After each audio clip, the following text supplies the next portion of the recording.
October 18th, 4:20 in the morning. I'm with Joseph, the night nurse here at the hospital, who is amazing and said he would video me talking about my cancer. So I get up at 4:15 because I'm just checking my pain meds to see if the new long-lasting drug will take me through the night. Now, not all cancer patients need pain meds. You're probably wondering, why do you need a pain med? You haven't even started chemo yet. Well, my pain is a little bit different than maybe other cancer patients. One thing I've learned is cancer is very individual and very unique. So I'm going to try to tell you stuff I've learned on my 9-day journey to understanding I unfortunately have stage 4 breast cancer, and I have no idea how that happened. So when cancer comes, the first thing they want to do is understand its primary location. So where does that cancer most love you? Well, of course, my cancer loves my breasts. They're just like, hey, they're so fun to hang out in. Let's go to Karla's breasts. So it decides to hang out in my right breast. It's like, yeah, this is so cool. It's so fun. And me, I didn't bother noticing because I guess I don't check out my breasts enough. You don't really get a mammogram till you're 50, so I didn't really go down that route. Also, you couldn't have felt anything at my breast because my cancer was behind the muscle. So Mr. Cancer was like, let's really fuck her up and go behind the muscle. And then like, nobody will find her and we can just play. So then after that, I decided to go visit the other boob because most people want to play with 2 boobs, right? So it goes over, it's like, ooh, this boob is so cool, let's stay here. But after a bit, it's like, oh, we're so boring. We're gonna go travel the rest of the body and hang out there. I don't really know where it went next, but I do know that it went to 9 places that we know of today. So loved hanging out in my, let's go check out the kidney. Woohoo, did that. Let's go check out under the arm. Oh, it's nice and sweaty and warm and cool. I wanna go there too. Oh wait, there's this cool arm here. Let's check out here and sit a tumor on here. Oh, that's not enough. Let's travel down the body. Go to the pelvic. The pelvic, all that dancing. She'll never notice. I don't dance. Sometimes I never noticed. Travel down. Where does she want to go? Oh, it said no. Got to go around to the back. Let's give her some back pain. Goes around to the back. Goes, ooh, the spine. The spine is going to just make her hurt so bad. This will be so fun to watch. But then it's like, oops, forgot about the skull. Gets off from the skull. Oh, yeah. It's hanging out in my headspace. And I'm like, whoa. So for the last 1.5 years, I'm like, something's really wrong. I don't know what it is. I get tests, I get an MRI. I actually paid for an MRI in Buffalo because I think I'm going crazy. X-ray, blood tests, no sign of anything. It's all in my head. I'm crazy. That's what I'm trying to say to my husband and my family. I think I'm crazy. There's something in my body, I can't find it, so it's obviously in my head. So you know what? I obviously have mental health issues. Off I go to a psychiatrist and say, I just don't feel like myself. I'm run down, I'm tired, I'm more achy, I don't feel like doing sports anymore, it just hurts too much, nothing seems good anymore. Oh, okay, we'll take some of these antidepressants, which are great, by the way. I'm pro meds. Problem not solved. But, you know, Karla, keep trying because you don't want to be lazy. I was so lazy, sleeping all the time, hiding out in my room, watching great Netflix. I was like the Netflix binge viewer because I didn't understand what was going on with my body and I didn't know how to talk about it and I didn't know who to go to.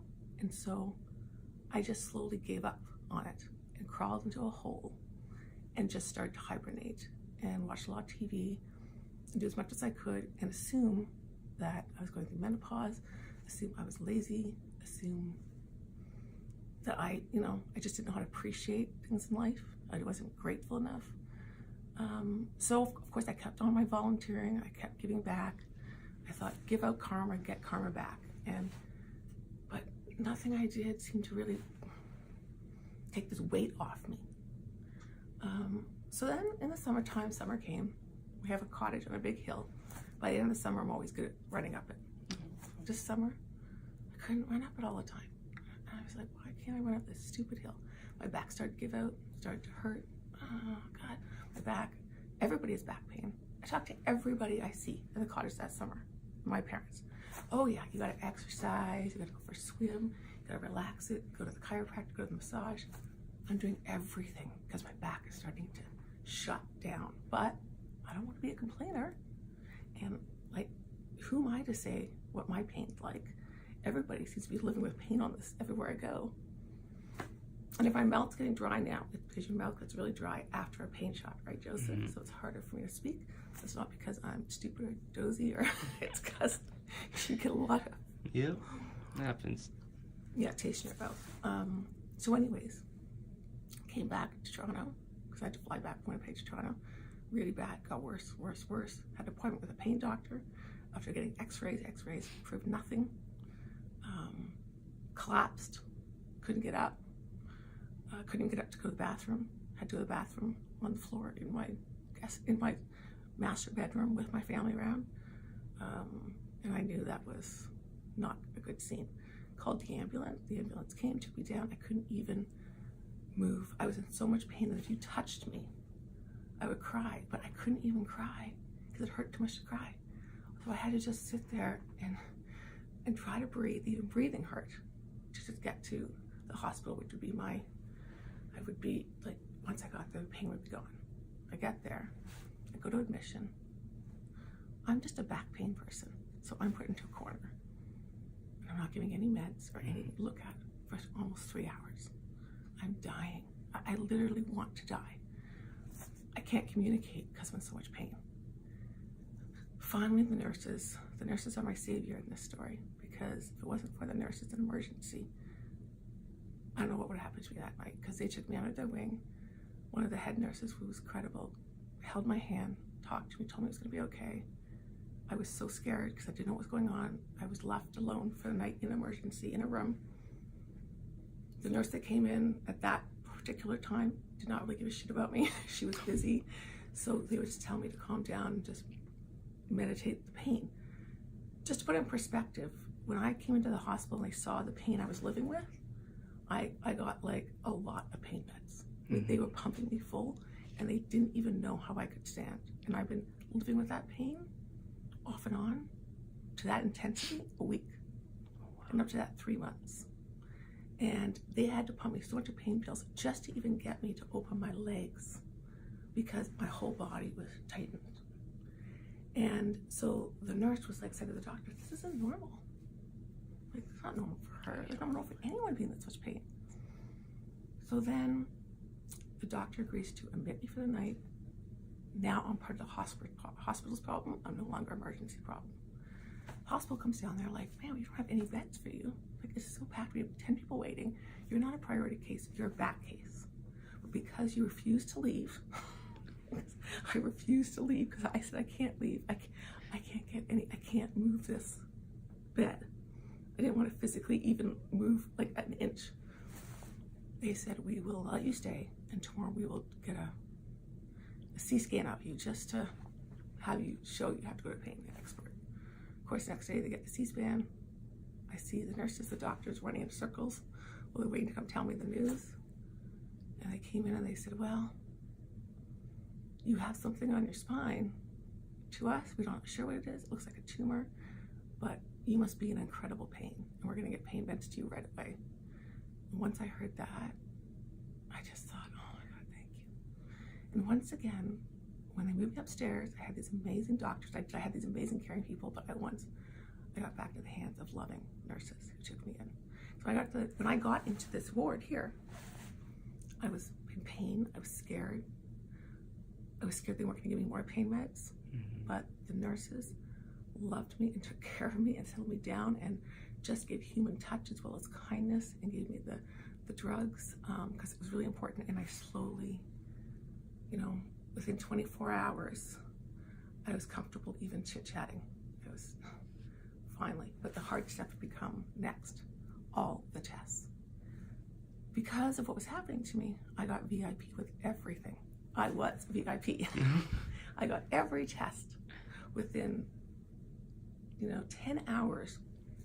I had every test imaginable, the most expensive test even. And the next day is when they said, we're sorry to tell you, but we think you have breast cancer that has now traveled through your body and you are now in stage 4 breast cancer.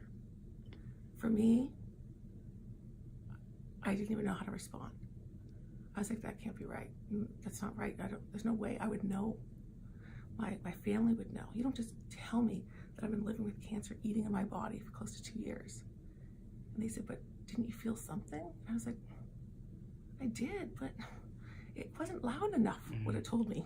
It was like a back pain here, a little bit hard to play hockey here, hard to lift things, but nobody told me that back pain can be a sign of cancer. And when I Googled it, it was like 0.000% of people actually have back pain due to cancer or tumor. So now we've been here since it'll be 2 weeks. What's today, Thursday? 2 weeks today since I got my diagnosis. Oh, okay. And 2 weeks today since my life has forever changed for now. Al and I at the time were talking about Zach finishing up grade 12, what we're gonna do. We're gonna sell the house, were we gonna travel more? What were our 5-year goals? And none of them included cancer. My family has stepped in. My sister has taken over the running of a lot of my stuff at the hospital here. My parents sit here every day. Al is just my knight in shining armor. He's just been everything to me. All the notes and messages people have sent, and emails and videos, and I read this amazing book. It's like a hope book. And it's always kept here, and Al and I read it at night together. And I wish I had showed you, but Diane was cleaning my room before, and she went home late. She doesn't like me to get up and do this stuff. Right. It hurts my back. But in there is books of hope, and it's all your messages, and people writing to me, and all the videos that people have done. And I had no idea how much support and love I had out there. What you guys and everybody has sent to me has made me cry more than getting the cancer, because cancer feels very lonely, and you feel almost like so sad and angry why this would happen to you. Like, give me one form of cancer. Just give me stage 1. Cut my fucking boob off. Take both with you. But God, did you have to go all through the body? Like, did you really have to do that? Like, my body's taken me through a stroke. It's taken me through a rare fungal disease, blastomycosis. And now it's taking me through cancer. I don't get it. I'm not sure what all this means, where it leads to, what I'm supposed to be doing. But I do know that having goals is really important. So these are my goals for the next year. And I put them up my hospital room. Oh, nice. Get this under control by Christmas, my birthday. That's December 30th. That means be on my well into my way of chemo. Go to my son's grade 12 graduation. Get to our cottage in July. And celebrate my 50th year. Celebrate my 50th year in style. And that ring is because somebody else has contacted Joseph that says, I need help. And that's what you guys do around here. That's why you're in here with me at 4 in the morning. Okay, With that, I'll be back. Bye.